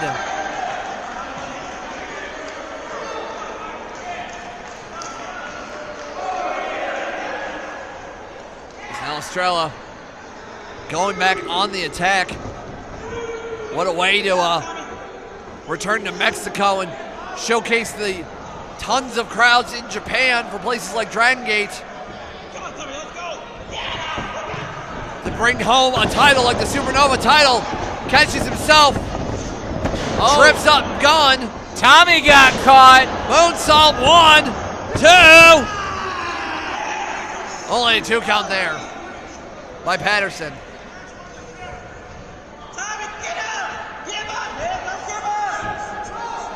And Tommy's second, screaming encouragement. Look at the height on that back body drop. Tommy Gunn is retching his back, feeling some of those effects from the match. Slowing himself down. I mean, he's been taking a lot of matches here in the United States. And of course, no slouches like Nick Diamond from last month. The body wears down after every match. Wrestling is just that kind of sport. That bodies do so much. Oh, face right there into the second turnbuckle. Estrella with a tiger feint kick and now going to the top rope. Split leg and moonsault. Got most of it. 1, 2. 2 count there. See what Estrella has in mind. Tommy Gunn is in the wrong part of town. He needs to get out of the way. Oh! Diving splash there. Pin attempt. 1, 2. Only 2 count once again from Patterson. As you can see, Tommy Gunn retching in pain, trying to get some blood back into his chest, back into his limbs. He wants to win so bad, but so does Estrella. Oh, locking up, going for the typewriter! Nailed it! That might do it! Spikes his head down hard, hooks the leg. No. Not enough. The typewriter, the signature maneuver of Tommy Gunn, not quite enough. Now's got to figure out a new game plan, because if the typewriter wasn't enough, what else does Tommy Gunn have in mind? As Estrella definitely fighting back. And I don't know if you want to go strike for someone like Gunn. Yeah, Tommy Gunn definitely has the size advantage here. Coming down hard with those forearms. Uh-oh. Got him with the backslide. 1, 2, 3, that's it! That's it.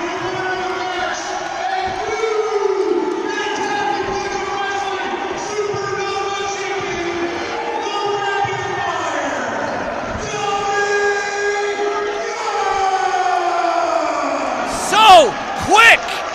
Snaps off that backslide, and Tommy Gunn has done it! Tommy Gunn was basically standing on his head for that backslide. La Estrella telling the referee, no, I was the one. His shoulders were down. Those protestations go nowhere. We've got our very first champion in Tommy Gunn. A rapid fire Tommy Gunn, your inaugural Supernova champion. And Tommy Gunn will represent Flow wherever he goes.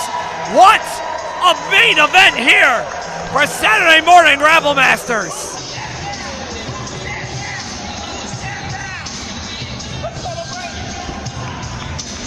I think our new champion wants something to say.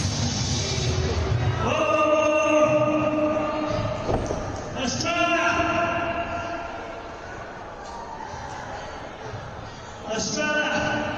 Yeah. Come back here. Back here, man. Come back here.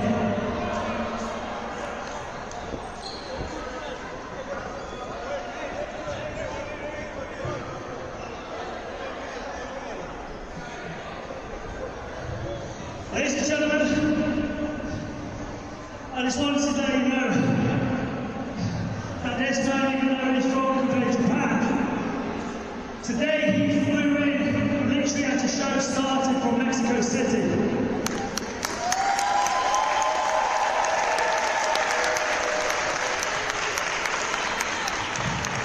Estrella,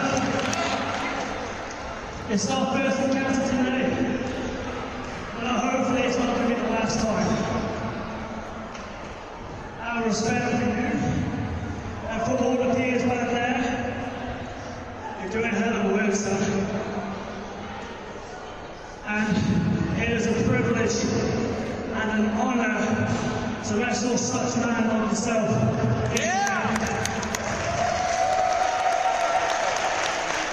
Never I thought, coming to the US of A, I'm going to wrestle one of Dragon Gate's finest. So Estrella, I might walk today, but next time we do this, may the best my friend. Thank you. The massive respect by someone like Estrella and Tommy Gunn, all professional. Love showing the love of the sport here in Fantastic League of Wrestling.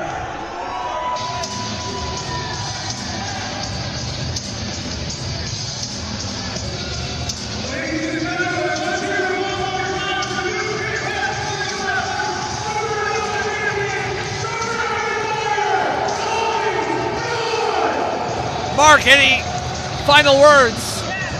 That was a heck of a main event. It's been a pleasure to be here with you today, Peapod.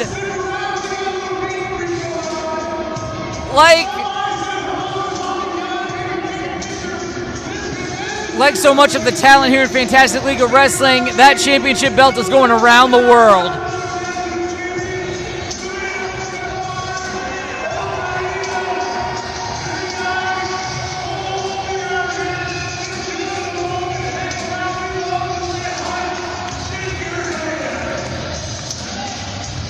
For everybody here at Flow, I am Peapod, you are you. Thank you so much for watching, and we'll see you at 2 roller coasters are better than 1.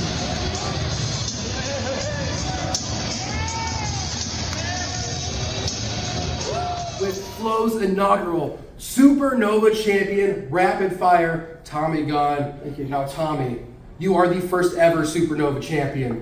What does winning something like this mean to you, especially when you're outside of your home country of England? It's 21 years in the making. Like, I've won championships back at home. I won championships back in England, Wales, you name it. But to come overseas and actually win a United States championship, I'm speechless. Honestly, I'm speechless. Like I said, it's 21 years in the making for me. And to be the inaugural Flow Supernova champion, it's an honor. So not only are you the first ever Supernova champion, now that you've won a title in the United States, that officially makes you a world title holder. You've held titles across multiple countries and now multiple continents. So on behalf of Flow, I just want to say congratulations to you, Tommy. Appreciate it, man. And one last thing for everyone out there, everyone that's affiliated with Flow, whether it's Lucha Mania to Mexico, back in England, Square Circle Academy, and Marty Jones, my mentor, anyone around the world, you know where we're at, you know who we're affiliated with, you see what this is? Let's do something. Let's see what happens. My mission, should I choose to accept, is to take this and take it around those affiliations and take it even further. That's my own mission. So I appreciate the time, man. Thank you, Tommy. Appreciate it.